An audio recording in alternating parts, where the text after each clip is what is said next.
Vielen Dank, Herr Alfonsi, bitte. Monsieur Alfonsi. Merci, Madame la Présidente.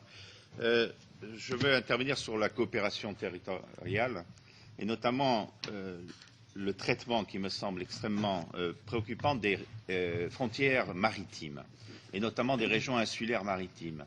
La coopération ramenée au niveau de NUTS 3, quand on est des îles comme la Corse et la Sardaigne, la coopération transfrontalière elle ne peut pas se réduire au sud de la Corse et au nord de la Sardaigne. La coopération transfrontalière doit inclure Cagliari et doit inclure Bastia. Et donc, on est là dans une limitation qui n'est pas raisonnable. Et pareil pour la limite des 150 km.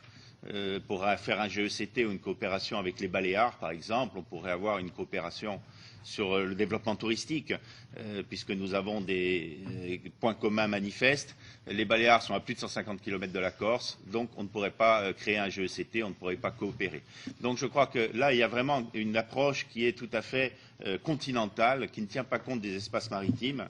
Et de la même façon, je pense que quand une frontière est maritime, on peut avoir des projets de coopération entre la région de Valence et une région italienne pour faire une route de la mer. On peut avoir des coopérations qui sont très utiles et qui sont là rendues impossibles par ce règlement compte tenu de ce caractère très limitatif.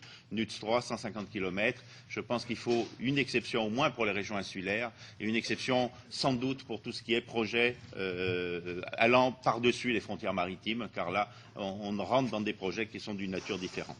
Ensuite, deuxième point, les macro-régions. Donc, nous sommes satisfaits de voir que la Commission en fait un instrument d'accompagnement des politiques de coopération territoriale, mais je pense qu'il faut aller plus loin parce que sans une vision d'ensemble sur une zone, alors une coopération, cette macro-région n'a pas lieu d'être n'importe où, mais on voit qu'il y a des zones en Europe où les cloisonnements liés aux frontières, dans des espaces de vie qui ont vocation à échanger bien davantage, à être beaucoup moins cloisonnés, dans ces espaces-là, il faut une vision d'ensemble, il faut une cohérence, et je pense qu'il faut donner plus d'importance à cette stratégie macro-régionale quand on rentre dans ces cas de figure précis.